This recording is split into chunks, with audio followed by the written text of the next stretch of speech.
Huwag niyong itatapon yung mga natitira yung mga gulay sa ref guys. Hugasan nyo guys ng maigi. Tapos hiwain nyo ng ganyang kalalaki lang guys. I-recycle nyo guys yung mga natitira yung mga gulay guys. Huwag kayong basta-basta magtatapon. Kung pwede pa guys mapakinabangan guys. Huwag nyo basta itatapon yung mga natitira yung pagkain sa ref guys ha. Maglagay lang tayo ng kaunting mantika. Tapos ilagay na natin yung buto ng aswete. Pag lumabas na yung kulay guys, tanggalin lang natin yung buto. Magisa na tayo ng sibuyas sa kabawang, paminta agad. Gisahin natin ng maigi ito guys. Yung ganyang pagkagisa guys, oh, napakabango niyan. Tapos ilagay na natin yung atay, balon-balunan. Gisahin lang natin ng maigi ito guys ha. Tapos maglagay lang tayo 2 kutsarang toyo. Gisahin lang natin ng maigi guys sa toyo. Patutuyuan natin para manuot talaga yung lasa guys. Saka natin ilagay yung mga gulay. Matitigas muna yung mga inuna ko guys ha. Tapos gisahin lang natin ng maigi. Maglagay tayo ng palasa, asin, saka chicken powder. Gisahin lang natin ng maigi guys para manuot talaga yung lasa. Saka muna natin takpan guys. Lutuin muna natin ng mga 5 minuto para lutong-luto talaga yung balon-balunan. Haluin lang natin ng saglit. Tapos maglagay tayo tubig, 2 tasa. Pakuluan natin sa loob ng 3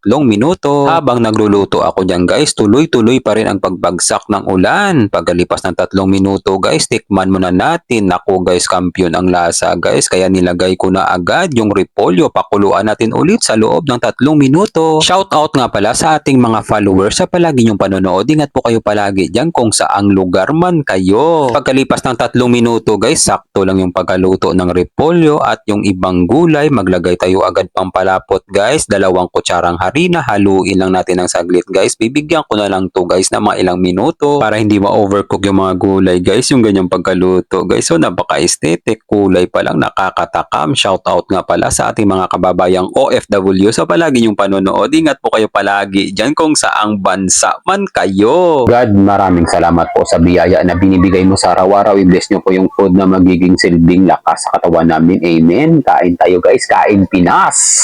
Masarap na sapsoy guys. Yan guys, oh. Lagay natin agad sa ano guys, sa baon na kanin. Samahan natin ng balon-balunan. Kunting sabaw. Para sa inyong lahat to guys ha. First bite.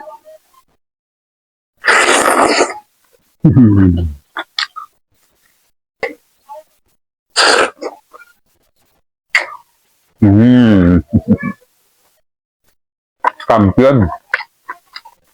Atay.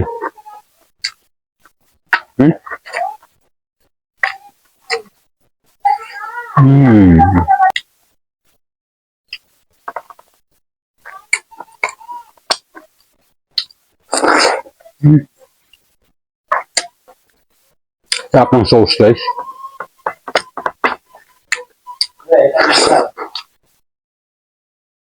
Yan.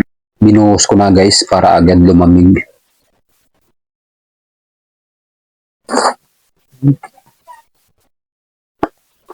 Sarap ng balon-balungan.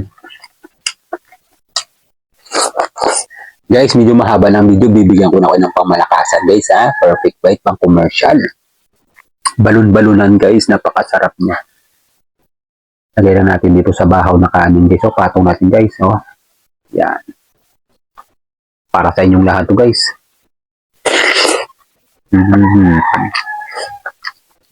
Kampiyon.